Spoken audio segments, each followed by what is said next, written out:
અમેરિકાના રાષ્ટ્રપતિ Donald Trump દ્વારા 50% ટેરિફ ભારત પર લાગુ કરવામાં આવ્યો છે। સૌથી પહેલા 25% ટેરિફ લાગુ કરવામાં આવ્યો હતો અને હવે આવનારા દિવસોમાં એટલે કે 27 ઓગસ્ટથી 25% જે વધુ ટેરિફ છે તે લાગુ કરવામાં આવશે, એટલે કે ત્યારથી તે અમલમાં આવશે।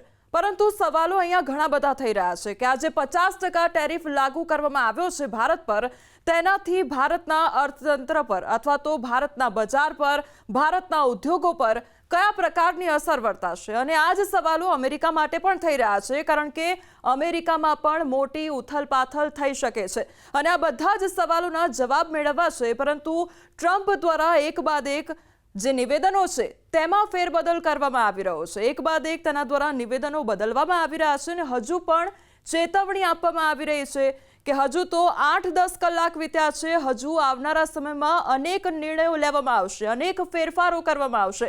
ત્યારે આ ફેરફારોને લઈને જ આજે વાત કરવી છે। અમારી સાથે એક્સપર્ટ સિદ્ધાર્થ ભટ્ટ જોડાઈ ગયા છે। સિદ્ધાર્થભાઈ, સૌથી પહેલા તો આપનું ન્યૂઝ 18 ગુજરાતીમાં સ્વાગત છે। સિદ્ધાર્થભાઈ, હવે સૌથી પહેલા તો મારે એ જ સવાલ કરવો છે કે જે આ ફેરફારો લાગુ કરવામાં આવ્યા છે, ટ્રમ્પ દ્વારા મોટો નિર્ણય લેવામાં આવ્યો, 50% ટેરિફ લાગુ કરી દેવામાં આવ્યો, ભારત પર તેની સૌથી પહેલા તો શું અસર થઈ શકે છે તેના વિશે વાત કરવી છે।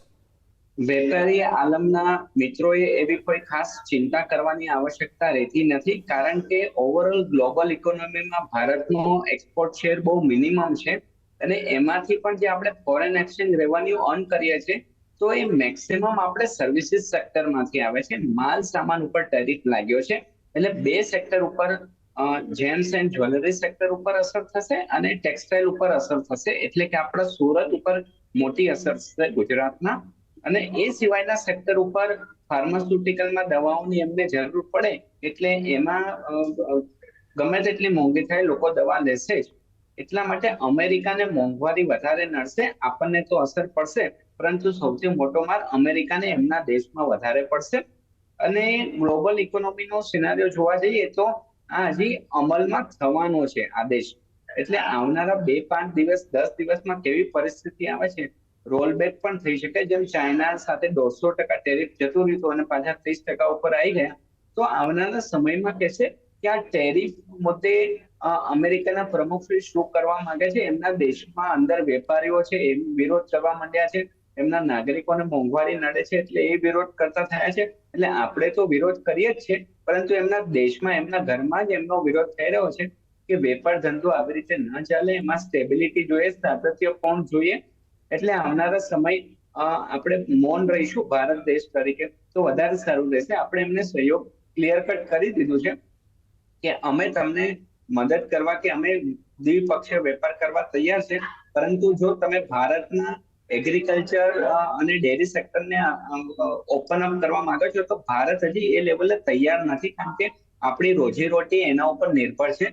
જો ડેરી સેક્ટર ઓપન કરી દઈએ તો આફ્રિકામાં જે હાલ થયો કે આફ્રિકામાં પશુપાલનનો વ્યવસાય પડી ભાંગ્યો છે અને વિદેશી કંપનીઓ જોટે જડે એમ નથી, એટલે એવું આપણે ના થાય એટલે આપણે એગ્રીકલ્ચર સેક્ટર ઓપન નથી કર્યું અને બહુ વ્યવહારિક અને વ્યવસ્થિત છે। જ્યારે ભારત વિકસિત દેશ થશે ત્યારે વિચારશે, હજી આપણે વિકાસશીલ દેશ છે એટલે વેઇટ એન્ડ વોચની પરિસ્થિતિ કરવી પડશે। જી સિદ્ધાર્થભાઈ, જ્યારે ટ્રમ્પને સવાલો કરવામાં આવે છે કે કેમ ભારત પર 50% ટેરિફ લાગુ કરવામાં આવ્યો, કારણ કે ચીન છે કે ચીન દ્વારા પણ રશિયા પાસેથી તેલ લેવામાં આવતું હોય છે અને તેની આયાત થતી હોય છે, ત્યારે ભારત પણ એ જ વસ્તુ કરી રહ્યું છે, ત્યારે ભારત પાસે આ પ્રકારનું વલણ અપનાવવામાં આવી રહ્યું છે એટલે સવાલ કરવામાં આવ્યો। તો એના દ્વારા એ વાત કરવામાં આવી કે હજુ તો 8 થી 10 કલાકનો સમય થયો છે, હજુ આવનારા સમયમાં ઘણા ડિસિઝન્સ લેવામાં આવી શકે છે અને સેકન્ડરી સેક્શન વિશે તેમના દ્વારા વાત કરવામાં આવી છે। એટલે સૌથી પહેલા એ પણ સમજવું છે કે આ છે શું અને આખરે જો લાગુ કરવામાં આવે છે તો આવનારા સમયમાં શું થઈ શકે છે। જે પ્રમાણે એ લોકોએ ઓઇલ, રશિયન ઓઇલ ઉપર ઇમ્પેક્ટ કરવામાં આવી, તો આ મુદ્દો આપણે સમજવો પડશે કે ભારત તો વર્ષોથી રશિયા સાથે ઓઇલ ખરીદી રહ્યું છે। રશિયાના લોકો યુરોપમાં વેપાર કરી રહ્યા છે, યુરોપના લોકો રશિયામાં વેપાર કરી રહ્યા છે, એટલે અમેરિકા પોતે રશિયન સાથે ભાગીદારી કરે છે। તો આ એક બહાનું જોઈતું હતું, તમે ચાઇનાને દબડાવી નથી શકતા, એટલે શું એની અસર ભારત ઉપર મૂકવાની? તો આ બધા પેચીદા પ્રશ્નો વિચારવા પડે કે દુખે છે પેટ અને ફૂટે છે માથું, આ એના જેવી અસર થાય છે। અને ભારત જેવો મિત્ર દેશ અમેરિકાને ગુમાવવો પરવડશે? તો એનો જવાબ ના છે કે ચાઇના ઉપર એ વિશ્વાસ નથી કરી શકતા. અને બહુ લોજિકલ કન્ક્લુઝન ઉપર આપીએ કે અમેરિકા પણ ચાઇનામાં ઉત્પાદન કરતું હતું, કારણ કે એને ત્યાં માલ સસ્તો મળતો હતો અને સારી ગુણવત્તાનો મળતો. ભારત જોડે આઉટસોર્સિંગ કરે છે કારણ કે એને સસ્તું અને સારું વસ્તુ મળે છે. તો આપણે પણ રશિયા જોડેથી ઓઇલ ખરીદીએ છીએ કારણ કે સસ્તું અને સારું મળે છે. તો એમાં કશું ખોટું નથી, પરંતુ તમે તમારો પક્ષો સાચો રાખવા માટે આવી રીતની ઘટનાઓ કરો છો એ અન્યાયપૂર્ણ, અનજસ્ટિસ અને અયોગ્ય છે. જી સિદ્ધાર્થભાઈ, હવે જ્યારે ભારતના બજારની વાત થઈ રહી છે ત્યારે અમેરિકાના બજારની પણ વાત કરવી છે, અમેરિકાના અર્થતંત્ર વિશે પણ વાત કરવી છે, કારણ કે ઇન્ડિયામાંથી ઘણી બધી એવી વસ્તુઓ હતી કે જે અમેરિકામાં એક્સપોર્ટ કરવામાં આવતી હતી. જ્યારે હવે જો ટેરિફ લાગુ કરવામાં આવે છે તો ત્યાં આગળ વસ્તુઓ મોંઘી થશે, જે પણ ઇન્ડિયન પ્રોડક્ટ છે તે ત્યાં આગળ મોંઘા વેચાણ થશે. એટલે તમામ લોકો ત્યાંના જે વસ્તુઓ હોય તે ખરીદી શકે તેવું ન પણ બની શકે, કારણ કે અમેરિકાના અર્થતંત્ર વિશે સૌ કોઈને ખબર છે કે ત્યાં આગળ કયા પ્રકારની પરિસ્થિતિ છે, કેટલું દેવાળું ફૂંકાયું છે. એટલે તમને શું લાગી રહ્યું છે કે ત્યાંની શું પરિસ્થિતિ થઈ શકે છે? વિશ્વમાં જેટલી મોટી મોટી કંપનીઓ છે ને, મહાકાય કંપનીઓ, તો ફોર્ચ્યુન 500 માંથી અડધો કંપનીઓ અમેરિકાની છે. અને અમેરિકન કંપનીઓ ચાઇનામાં, ભારતમાં, બ્રાઝિલમાં કે નાના વિયેતનામમાં ઉત્પાદન કરે છે. એટલે પ્રોફિટ તો અમેરિકામાં જાય જ છે. અને આપણે લોકો જે નાના વેપારીઓ છે એના સ્પેર પાર્ટ ને એન્જિનિયરિંગ વસ્તુ સપ્લાય કરતા હોય કે જેમ્સ જ્વેલરી સપ્લાય કરતા હોય, એટલે જે વસ્તુ પેલા અમેરિકનોને 100 રૂપિયામાં પડતી હતી તો હવે એ વસ્તુ 150 રૂપિયામાં પડશે. એટલે ત્યાંના સામાન્ય નાગરિકોને મોંઘવારી પડશે. અને આનાથી અમેરિકન કંપનીઓનો ધનોત નીકળી જશે કે ભાઈ એ હવે પ્રોફિટેબિલિટી લાવશે ક્યાંથી. એટલે જેટલી ભારતને અમેરિકાની જરૂર છે એની કરતા હવે અમેરિકાની કંપનીઓને અને એના નાગરિકોને ભારતના ઉત્પાદનોની જરૂર છે. અને જો એમને હવે વિકાસ કરવો હશે તો ભારતીય બજારમાં પ્રવેશ કરવો પડે. 150 કરોડનું માર્કેટ છે અને આવું વર્તન કરે તો એ લાંબુ ચાલે એવું નથી. અને અમેરિકન પ્રજા હવે આપણા જેટલી મહેનત કશ નથી રહી.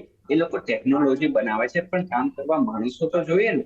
એટલે એમણે આવા વિકાસશીલ દેશોમાં જવું પડે. નહીતર અમેરિકામાં જો એ ફેક્ટરી હવે નાખશે, કારખાનું નાખશે, તો એમને 2 વર્ષ, 5 વર્ષ, 10 વર્ષ આખી ઇકોસિસ્ટમ બનાવતા થાય. કારણ કે છેલ્લા 30-35 વર્ષથી આ વ્યવસાયમાં છે જ નહીં, ઉત્પાદનમાં છે જ નહીં. એટલે ફરીથી 0 થી 0 થી સર્જન કરવું એના જેવો ઘાટ થાય તો 4 વર્ષમાં તો સરકાર બદલાઈ જશે. એટલે આ બહુ મોંઘો સોદો સાબિત થશે જો આવું ને આવું ચાલશે તો.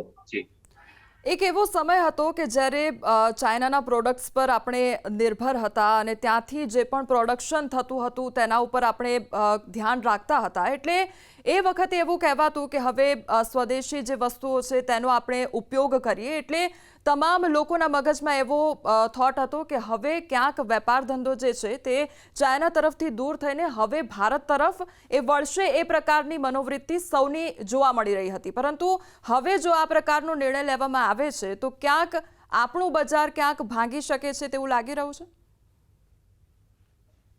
જે ભારતીય ઇકોનોમી, ઇન્ડિયન ઇકોનોમીને કશું જ થવાનું નથી. એના હું તમને આધારભૂત આંકડાઓ આપું કે ગ્લોબલ ઇકોનોમીમાં આપણો શેર 3% છે. અને આપણી જે દેશનું અર્થતંત્ર છે ને એ ઘરેલું ઉત્પાદનના આધારિત છે, કન્ઝમ્પશન ઓરિએન્ટેડ છે. એટલે આપણો જે વિકાસ થઈ રહ્યો છે ને આપણા સ્વબળે થઈ રહ્યો છે. ચાઇનાનો વિકાસ કેવો છે?